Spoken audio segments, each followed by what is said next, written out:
Hej! Jag heter Alexandra och jag ska berätta för er om några av de roliga saker som händer hos oss på biblioteket i sommar. Det första jag ska berätta om är Sommarboken.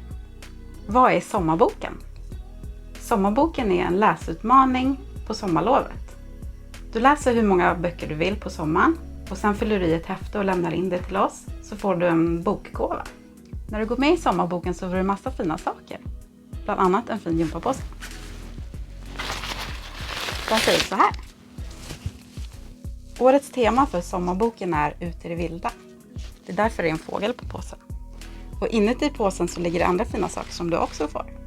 Ett armband som du kan ha på dig och visa för alla att du är med i Sommarboken. Ett bokmärke. Ett knep och knåphäfte med massa kluringar som du kan göra utomhus. Och så är det bästa av allt, Sommarboken-häftet. I det här häftet så skriver du de böcker du har läst. Vad boken heter, författaren, vad du tyckte. Och sen sätter du ett betyg genom att ringa in en av emojisen.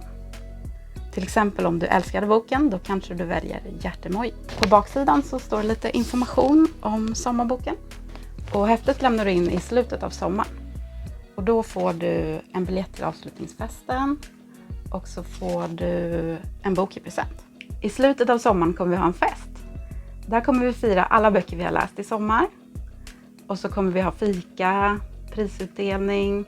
Vi kommer också fira vinnarna i vår digitala tävling Rävar och ekorrar. Den kommer föra mer om sen. Du får information om festen när du lämnar in ditt Sommarboken-häfte. Det kommer också komma författare på besök till oss i sommar. Bland annat så kommer författaren Fredrik Catani, eller Filiokus Fredrik som han också kallas. Han är trollkarl, författare och har skrivit många roliga faktaböcker. Där du kan få tips på olika kluringar, trollerikonster, tävlingar som du kan göra tillsammans med familjen eller med kompisar. Det blir jättekul, missa inte det. Om du inte vill läsa böcker själv i sommaren utan vill läsa tillsammans med andra så kommer vi även att ha 2 bokklubbar. Den första bokklubben är med den här boken. Bråfalls hemlighet, Trollen i skogen av Charlotte Cederlund. Det är ett spännande fantasyäventyr som är lättläst, passar dig som är ungefär 7-11 år. Och den andra bokklubben vi kommer ha är den här boken.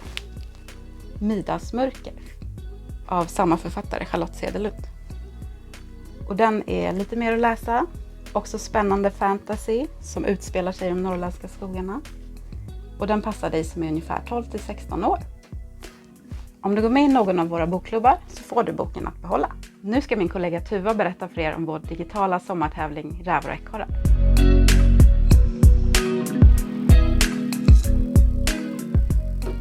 Hej! Jag sitter här och förbereder inför sommarens digitala mail- och sms-utmaning som heter Rävar och ekorrar. Så, vad är rävar och ekorrar? Jo, minns ni drakar och enhörningar vi hade förra sommaren? Det här är samma sak fast med nya namn. Så här funkar det. Du går med i Rävar och ekorrar, antingen på biblioteket, ni träffar oss, eller på våran pop-up som min kollega Anna ska prata mer om sen. Eller så kan du mejla till oss. När du går med så får du veta vilket lag du tillhör, antingen rävar eller ekorrar. En gång i veckan kommer du få ett sms eller ett mejl med en utmaning. Det består av 2 stycken frågor som ger 15 poäng. För att få poängen behöver du göra utmaningen. Det lag som i slutet av sommaren har fått flest poäng vinner och firas på avslutningsfesten som Alexandra pratade om. Varje vecka kommer vi presentera hur det går för lagen. Det här kommer bli superkul. Och nu ska min kollega Anna prata mer om pop-up-bibliotek. Hej, det är jag som är Anna och här står jag vid våran pop-up-cykel.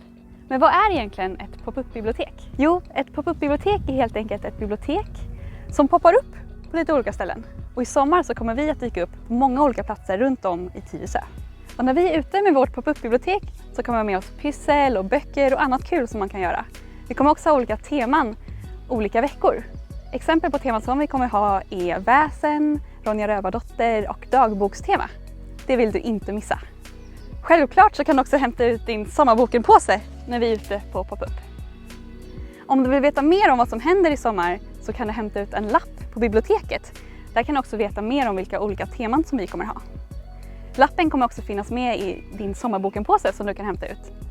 Jag hoppas att vi ses i sommar! Sådär! Nu åker vi tillbaka till biblioteket. Hej då!